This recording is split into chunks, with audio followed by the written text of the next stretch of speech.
होने के बाद भी भिखारी था, और लकड़हारा मेहनती होने के बाद भी भिखारी था, भूखा था। ये सोचने का विषय है कि जो मेहनत कर रहा है वह भी भूखा है,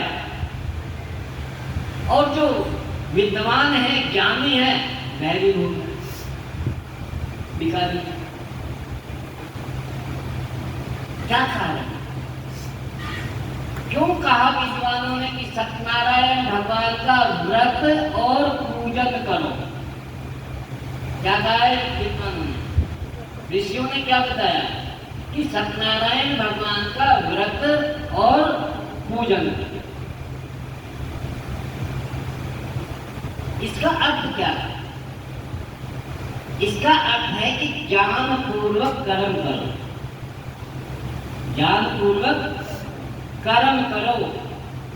सतानंद ज्ञानी था, लेकिन ज्ञान के अनुसार कर्म नहीं कर रहा था। यदि कोई MBBS कर ले या IIT रुड़की से कर ले और इसके बाद कुछ काम ना करे तो उसकी दशा कैसी होगी?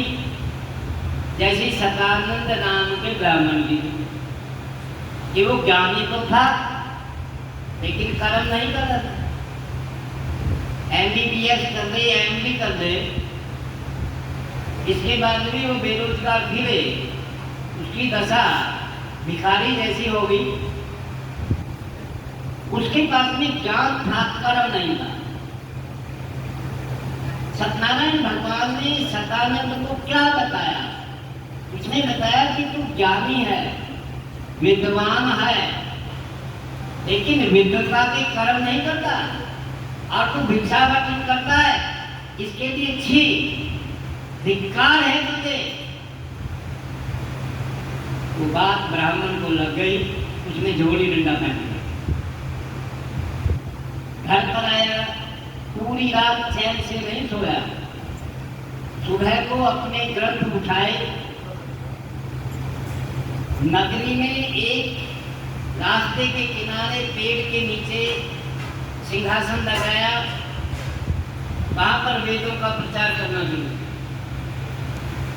जैसे ही अपनी विद्वता का प्रचार किया, लोग सुनकर के बड़े आश्चर्यचकित हुए, प्रभावित हुए, वहां पर इकट्ठा हुए, ज्ञान की बातों को सुना, अपना जीवन धन्य माना। और जब विश्राम हुआ, आरती हुई, तो आरती में, पूजा में धन चढ़ा। क्या आया? धन आया। उस धन को लेकर के दुकान पर गया, घर का सामान आया, दरिद्रता घर से बाहर हो गई, ऐश्वर्यता घर में आ गई। बोलो सत्यनारायण भगवान की।